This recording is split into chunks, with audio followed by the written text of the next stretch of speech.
Drilling a little bit deeper into this topic, the specific attitude that we're talking about today is an attitude of entitlement. Ooh, what does that word mean?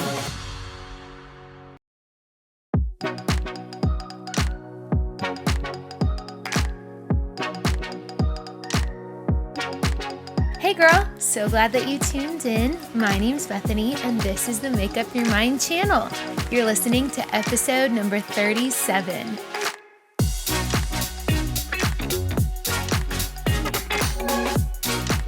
Whether you're actually putting on your makeup, maybe you're getting ready for work or school, at home, or maybe you're in person again.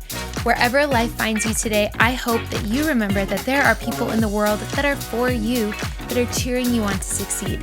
Today, I hope that I get to be one of those people, standing like a cheerleader on the sideline of your life, helping you to make up your mind all day long about the small things that add up to huge things later on.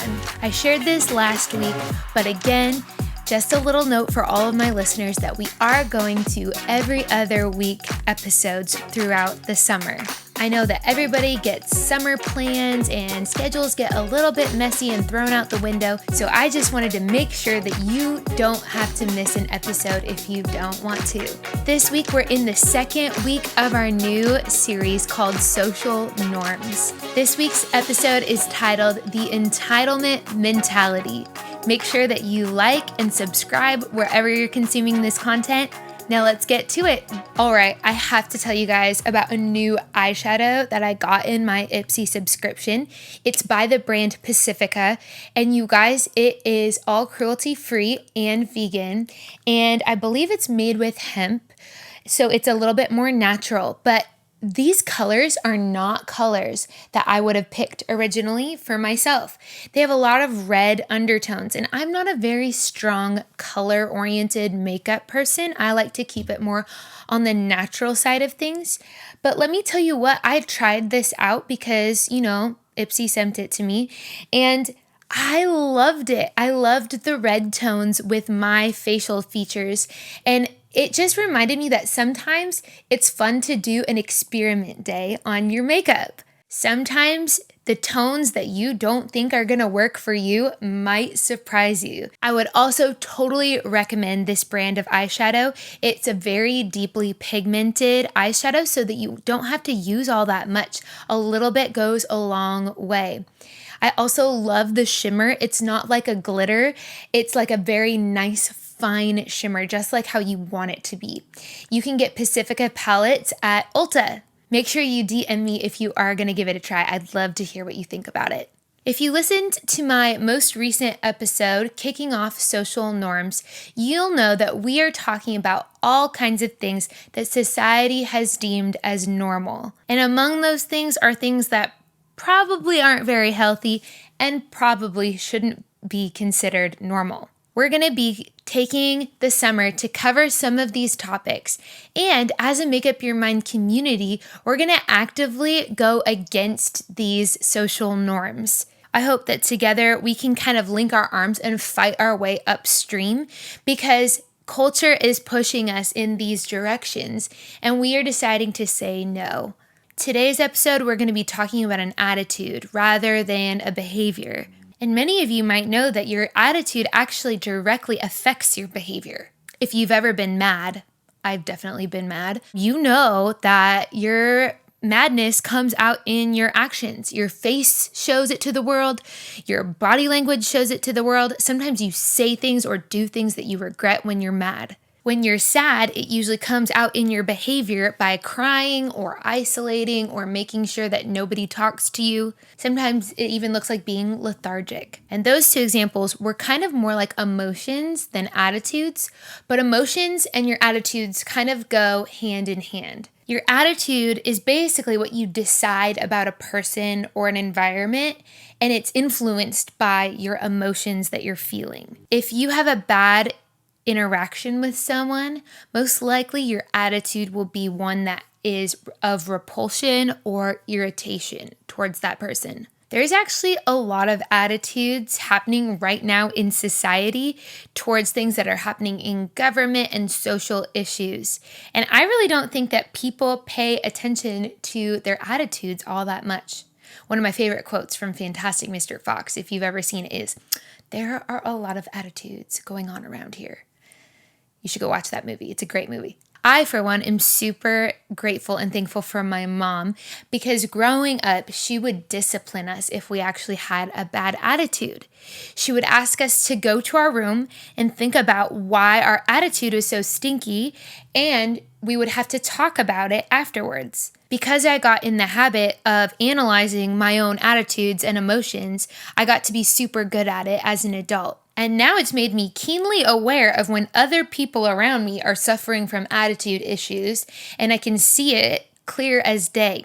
The issue is that most adults don't even know how to analyze and kind of correct their attitudes when they happen. Drilling a little bit deeper into this topic, the specific attitude that we're talking about today is an attitude of entitlement. Ooh, what does that word mean? The entitlement mentality is defined as being in a state of deservingness or being owed a favor when little to nothing has been done to receive that special treatment. It's kind of known as the "you owe me" attitude. Ooh, have you ever witnessed this attitude?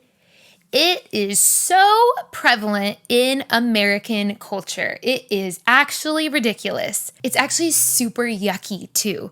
I have seen grown men throw tantrums because they feel entitled to what they want and they're not able to get it. It's actually disgusting. But entitlement can also be a much sneakier attitude than that. It's really any time that idea of "I deserve" comes into your mind at all. And let me tell you, it happens very frequently. And sometimes it's to really innocent things. But once we accept this pattern, it can grow into much bigger issues that get out of control as we get older. When I was young, I was a pastor's kid, and my parents would be at meetings at the church for a lot of the day. And I would show up to the church and I owned that building. Did I really? No, I didn't, but I owned it like it was mine.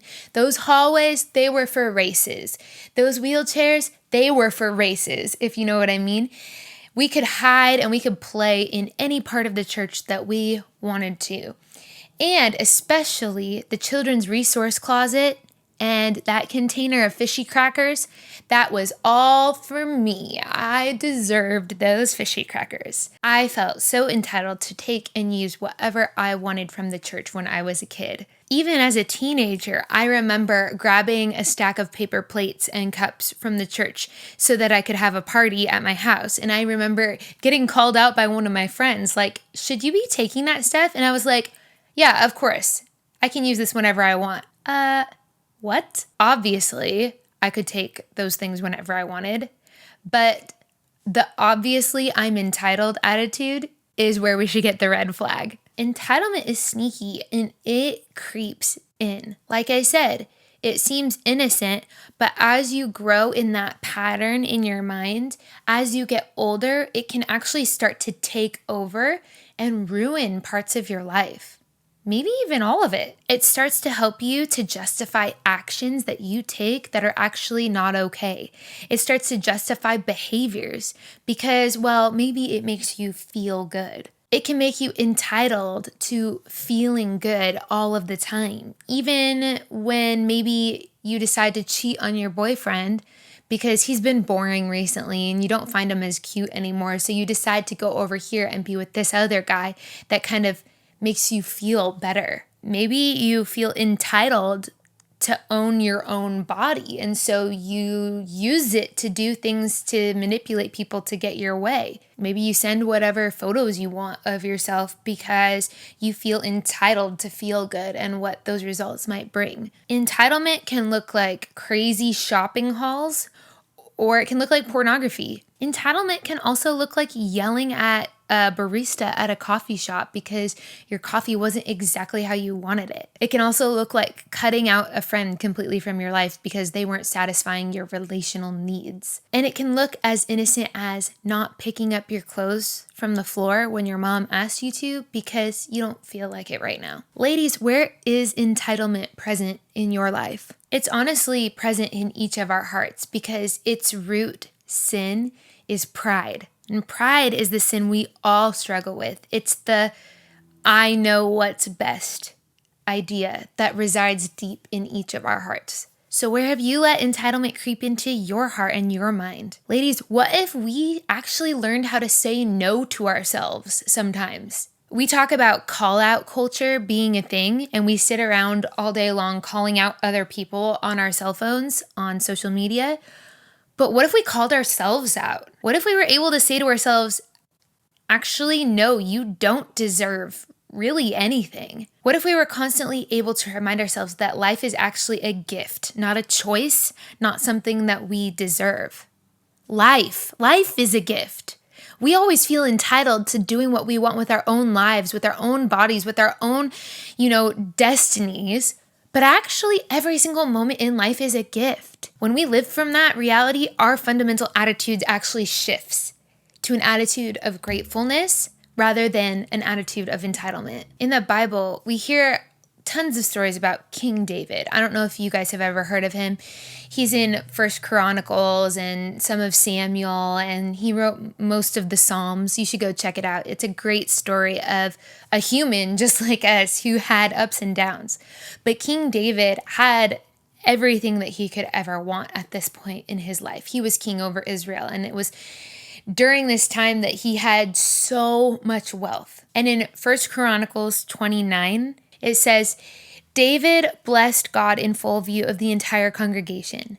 Blessed are you, God of Israel, our Father, from old and forever.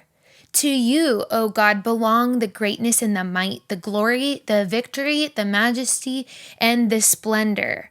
Yes, everything in heaven and everything on earth, the kingdom is all yours, and you've raised yourself high over all. Riches and glory all come from you.